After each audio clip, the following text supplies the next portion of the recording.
Next है कि resistance, किसी भी कंडक्टर की रेजिस्टेंस किन फैक्टर्स पे डिपेंड करती है। ठीक है, हाँ जी, यहाँ से पढ़ो।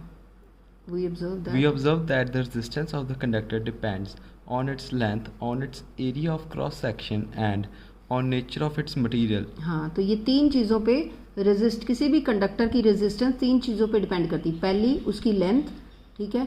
अब दिमाग में रखो कि कॉपर वायर है, उसकी जितनी लेंथ होएगी ये डायरेक्टली प्रोपोर्शनल टू लेंथ है, तो उतना ही इसकी रेजिस्टेंस ज़्यादा होगी। ठीक है, और ये एरिया ऑफ क्रॉस सेक्शन इसके ऊपर भी डिपेंड करती है, और इसके कि किस मटेरियल से कंडक्टर किस मटेरियल से बना उस पर भी डिपेंड करती है। ठीक है, देन ये यहाँ से पढ़ो, resistance of a uniform metallic conductor is directly proportional to its length and inversely proportional to area of cross section. तो ये देखो, directly proportional to length, R is directly proportional to L.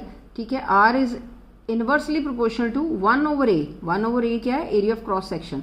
Inversely proportional to, ये मैंने पहले भी बड़ी बार समझाया कि डायरेक्टली प्रोपोर्शनल टू का मतलब है अगर लेंथ, किसी भी कंडक्टर की लेंथ ज्यादा है तो रेजिस्टेंस भी ज्यादा है, लेंथ कम है तो रेजिस्टेंस भी कम है। तो अगर inversely proportional to area of cross section, area of cross section की वो वायर है या कंडक्टर है उसका एरिया ऑफ क्रॉस सेक्शन, ये जो ये है, ये एरिया ऑफ क्रॉस सेक्शन कम है।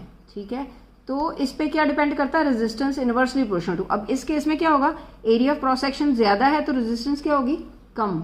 इस केस में एरिया ऑफ क्रॉस सेक्शन कम है तो रेजिस्टेंस क्या होगी? ज्यादा, क्योंकि ये इनवर्सली 1/a है, इनवर्सली प्रोपोर्शनल टू एरिया है। देन कंबाइनिंग बोथ, अगर इन दोनों इक्वेशन को कंबाइन करते हैं तो R is proportional to L/A, length over area. तो इसका ये जो कांस्टेंट ऑफ प्रोपोर्शनैलिटी है, अगर इसको इज इक्वल टू में चेंज करना है तो ये एक कांस्टेंट ऑफ प्रोपोर्शनैलिटी रो लग जाएगा, ये इसको रो कहते हैं।